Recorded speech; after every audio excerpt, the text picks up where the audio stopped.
What's up, everybody? It's Hunter. Today I'm doing a review for the film behind me, which hopefully comes through on there, Hereditary. Hereditary is a movie that I saw a couple weeks ago, and it honestly still has stuck with me this long after. It's actually one of the reasons I want to do reviews like this, is because of this movie. It's my favorite movie of the year, and I'm gonna go through here in a little bit and tell you why. So, Hereditary is a movie that was played at Sundance, and everyone there was saying how amazing it was and how it's the new Exorcist, which I hate when people say stuff like that. But it was something that I was definitely interested in, but at the same time, the past 3 or 4 years, there's been several movies that have come out, like The Witch and It Comes at Night and It Follows and The Babadook, and I absolutely love all of those, actually, especially The Witch. But it's similar to those in that their reviews are saying how amazing it is and how great it is. The previews and commercials are playing up how it's a real horror movie, and they're attempting to get more of a mainstream audience. And this one, I think, is the first one that bridges the gap between that art house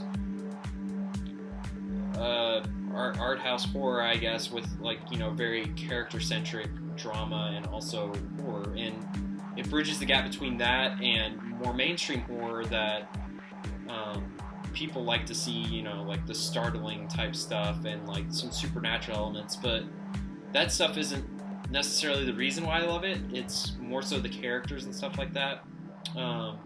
Let's go ahead and get into it. This film is directed by Ari Aster, I think is how you say his name.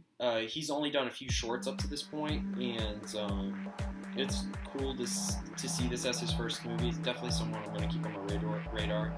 It stars Toni Collette as the main character, and she gives the best performance I've ever seen her in anything. It also stars Alex Wolff and newcomer Millie Shapiro, who plays Charlie, who's been in a lot of the marketing as the little girl. There's actually a really cool marketing thing that I saw where A24, the studio behind this, has been selling. They opened up an Etsy shop for Charlie, where they're selling these really weird, creepy dolls and stuff like that. I love interesting ways to market your film that isn't just trailers. So the movie is at its center about a family that has just experienced a tragedy, and at its center, it's about how they cope with this tragedy and how they adapt and change. Toni Collette has an amazing character arc in this film, where she starts out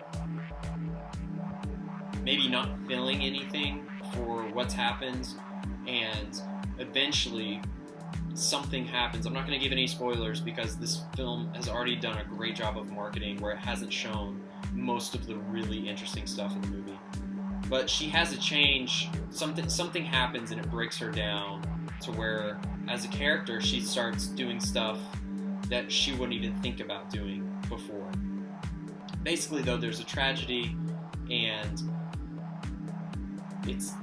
they start to uncover stuff about, the tragedy at the start of the film is actually in the trailers. It's her mother has died. I don't think that's a spoiler. I think I'm safe with that one.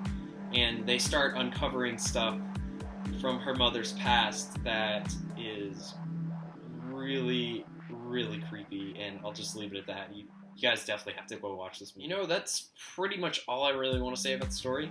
I want to be as vague as possible so I don't spoil major plot points for you that haven't seen it. I might do a longer analysis type video of this later on where I do spoil it, because there's some really interesting stuff I want to go into, especially different shots and different special effects. This movie,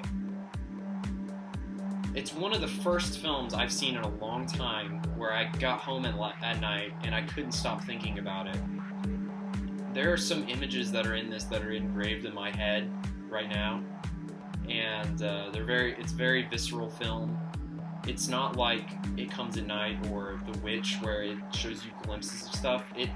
It will have camera shots that stay on something for a long time, that show you something that's really gruesome or really gory, but at the same time, there are certain times where you think it's going to show something and it doesn't quite. It moves the camera around because the character that it's portraying is afraid, or it doesn't want to look at something that's happened. And it's not necessarily all stuff that's like just straight up horror or supernatural. Some of it's just stuff that's happened to certain characters that they just can't imagine looking at, you know?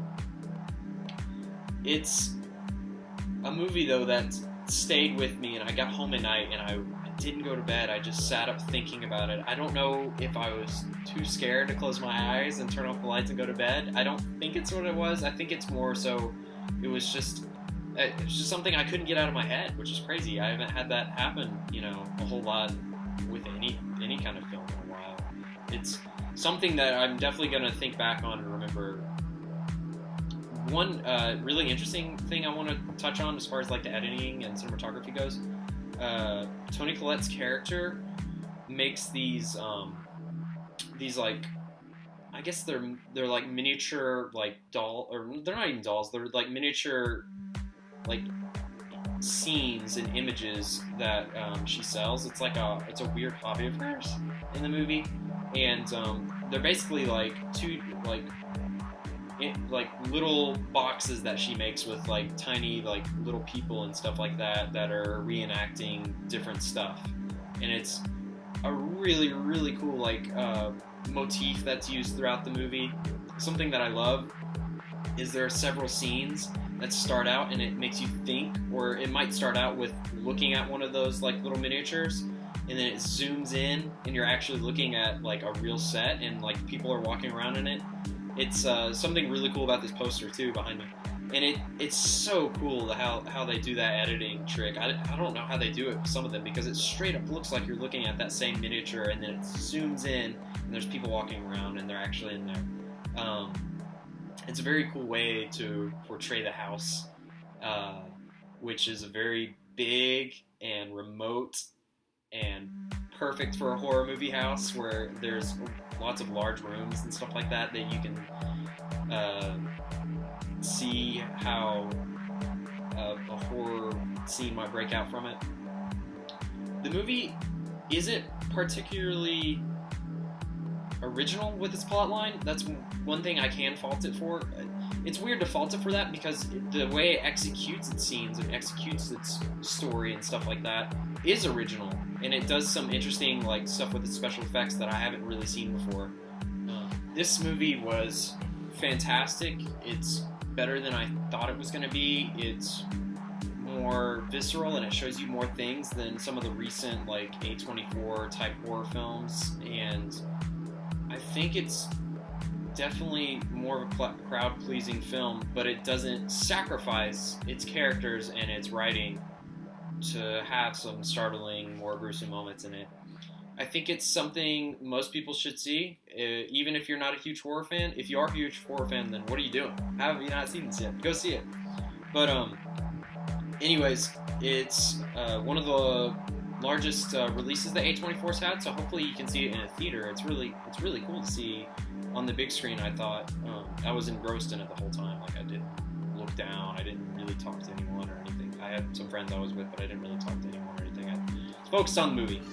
Anyways, that's why I'm gonna give it a 9.5. Almost a perfect score for me. The only thing that brings it down just a little bit is the main story is something that we've seen a little bit before, but the way it executes it is completely original. It has one of the best performances I've seen all year, and it's something I think you guys should check out. Hope you enjoyed that review. I'm going to be posting a lot more if I haven't already. Go ahead and like and subscribe if you wouldn't mind, and also feel free to give me comments or anything like that. I'll be happy to communicate with any of you guys, and just let me know what you like or what you didn't like about the review or about the actual movie. I love talking about films with people. Anyways, I'm going to be posting lots more reviews about old films, foreign films, terrible films, great films. I see everything, guys. You already know that. Anyways, thanks a lot.